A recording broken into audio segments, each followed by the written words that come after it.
భయపడాడు కదా. సన్నబియ్యం పెట్టించిందే ఆయన పిల్లలకు, హాస్టల్ పిల్లలకు. మాకు మైదానం అంతా ఖాళీ ఉంది. మా ప్లేయర్స్ ఉన్న గ్రౌండ్లో ఎదుటి ప్లేయర్స్ లేరు. అయినప్పటికీ కూడా వీళ్ళు పోయినప్పుడు జనం అడుగుతున్నారు కాబట్టి ఫలానా విషయం మీద అడుగుతున్నారు కాబట్టి వీళ్ళు చెప్పే బాధ్యత వీళ్ళ మీద ఉంటున్నది. తప్పకుండా చెప్పాల్సిన అవసరం ఉంటుంది. అడుగుతారు కదా జనం పోయినప్పుడు, ఊళ్ళకి పోయినప్పుడు మరి గీదిన సంగతి ఏంది అని అడుగుతారు. అడిగినప్పుడు మరి చెప్పాలి, మంచి చెడు చెప్పాల్సిన అక్కర ఉంటుంది. ఈ రోజుతో ఏమైందంటే మాకు ఆ బాధ పోతుంది. మా అభ్యర్థులకు చెప్పుకుని మా మినిస్టర్లు పోయినప్పుడు కానీ ఇప్పుడు నేను పోయినా కూడా రేపు సభలకు పోతే అదేవిధంగా వాళ్ళు పోతే ఒక క్లారిటీ తీసుకొని చెప్తే, మా విధానం ఏందో చెప్తే నెక్స్ట్ 5 years అవలంబించే విధానం చెప్తే బాగుంటుంది. నేను ఏమంటున్నా అంటే మేము లాస్ట్ టైం చేసిన మా రుణమాఫీ చేస్తామని సక్సెస్ఫుల్గా చేసినాం కదా. సిమిలర్ లైన్లో I'm announcing 1 lakh loan waiver to the farmers without any problem. మేము చేసేస్తాం, వాళ్ళ సమస్యలు రాకుండా మేము చేసేస్తాం. సింగిల్ సెటిల్మెంట్ ఉంటుంది రైతులకు, మిగతా నుండి మేము కట్టుకుని ఇస్తున్నాం. మీకేం బాధ? అటు వాళ్ళు మాట్లాడుతున్న పాపం జాలి అనిపిస్తుంది. రాహుల్ గాంధీ చూసి నేను భయపడతాను. నేను భయపడతాను అర్థం కదా. రాహుల్ గాంధీ సభానంగా మేము బెంబేలేదు. ఎవడు బెంబేనా? నేను ఎలక్షన్ తెచ్చిందే నేను కదా. గట్స్ లేనోడు, ధైర్యం లేనోడు ఎలక్షన్ తెస్తాడా? ఎస్, ఇట్ ఈస్ అస్. మా క్యాబినెట్ మేము తెచ్చినాం. మాకు సాహసం లేకపోతే తెస్తామా? బట్టిగా మేము ఎడిపోసేయాల లెక్క క్యాబినెట్ డిజాల్వ్ చేసి భయపడతాం. క్యాబినెట్ డిజాల్వ్ చేయడం ద్వారా వచ్చే పరిణామాలు ఏంటి? మంచి ఏంది? మేము ఆహ్వానించినాం ఆ పరిణామాన్ని. వై? Reason why? అద్భుతంగా పోతున్నటువంటి ఈ గ్రోత్ ఆగద్దు. ఎట్టి పరిస్థితుల్లో ఈ ప్రగతి చక్రం ఆగద్దు అంటే సుస్థిరమైనటువంటి అన్క్వశ్చనబుల్ సుస్థిరమైన ఒక రాజకీయ వ్యవస్థ తెలంగాణకు అవసరము. ఖచ్చితంగా ఈ తెలంగాణ రాష్ట్రానికి ఈ ఉడుములు పాములు ఎవడు పడితే వాటిని దొరకకుండా ఒక ఇనుప కంచె. ఎస్, ఒక పటిష్టమైనటువంటి రాజకీయ సిస్టమ్, పొలిటికల్ పవర్ తెలంగాణ రాష్ట్రానికి, తెలంగాణ సమాజానికి కావాలి. ఇలా డెఫినెట్లీ టీఆర్ఎస్ రూపంలో అది అందుబాటులో ఉంది 100%. ఏమంటారు ఈంతో ఓడిపోతుంది కూడా బాబు. నిన్న చెప్పిన బహిరంగ సభ బర్రెలు కూడా తలుపులు తెంపుకొని పారిపోతాయి. మీరు చూడరాదు, భస్మం అయిపోతుంది. మీరు చూడరా, నేను చెప్తున్నా కదా. ఇలా చాలా పెద్ద పరిణామాలు. ఇప్పుడు గడ్డం గీక్కుంటాడు కూడా, ఉంచుకుంటాడు కూడా, చాలా పరిశాన్ ఉంటుంది కథ అంతా. ఒక పాయింట్ అండి, ఇది ఒకసారి క్లారిఫై చేస్తే పోతుంది. ఇక్కడ ఇష్యూ ఏంటంటే చాలా సింపుల్ అండి. ఇది తెలంగాణలో ఉన్నటువంటి ఆంధ్ర మిత్రులు అని అనుకుంటారు కదా. ఎవరు అనుకుంటారు ఎవరండి వాళ్ళు? ఎందుకు ఆంధ్ర అనుకుంటారు వాళ్ళు? ఇంకా అసలు నాకు అర్థం కాదు. ఎందుకు అనుకోవాలి? ఒకప్పుడు ఆ చర్చ వస్తే నేను ఒక మాట చెప్పాను, ఇంగ్లీష్లో చెప్పిన ఆ రోజు. Why are you unnecessary claiming yourself to be Andhra? Be a proud Hyderabadi and KCR is with you అని చెప్పినాడు.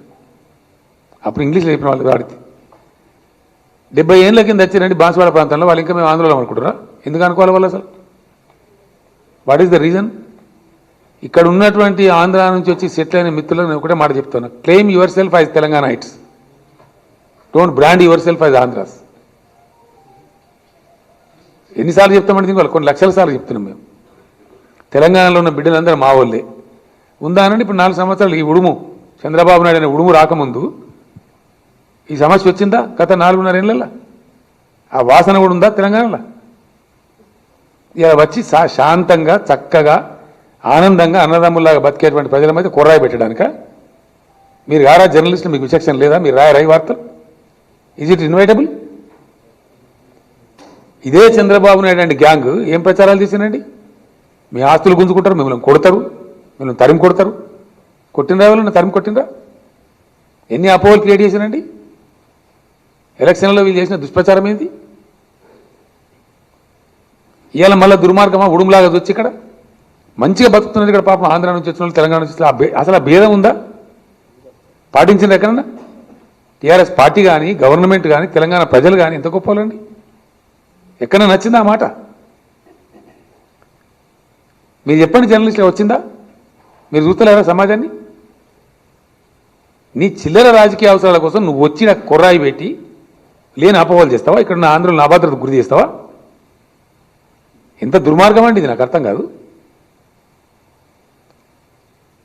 ఎందుకు, దేనికోసం నాకు అర్థంగా? చంద్రబాబు నాయుడు ఇక్కడ రాజ్యాలు లేదు వెళ్తాడా?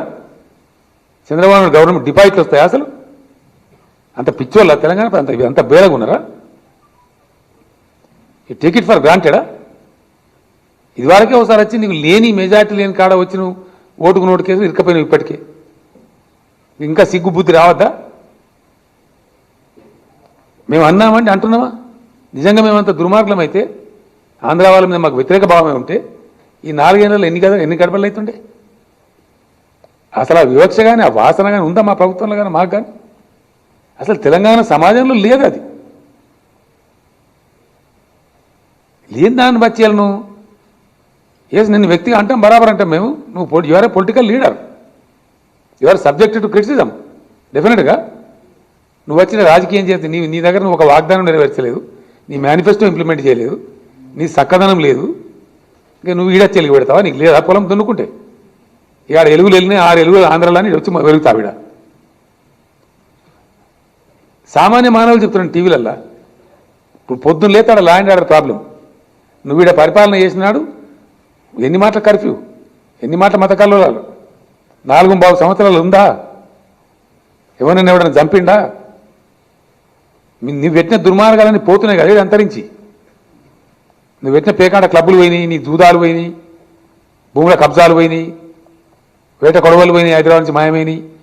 ప్రశాంతంగా ఉన్నది హైదరాబాదు, అభద్రత లేదు, ఇక్కడ హత్యలు లేవు, చాలా ప్రశాంతంగా ఉన్న తెలంగాణలో ఇప్పుడు నువ్వు ఉడుములాగా వచ్చి దాన్ని మొత్తం ఆంధ్ర వాళ్ళకి అంటగడతావు. పాపం వాళ్ళు ఏమన్నారు?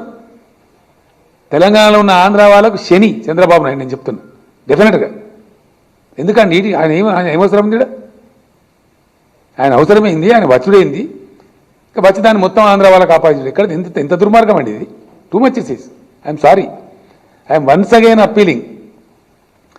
తెలంగాణలో ఉన్నటువంటి ఆంధ్ర వాళ్ళు ఎప్పుడో తెలంగాణ బిడ్డలు వాళ్ళు.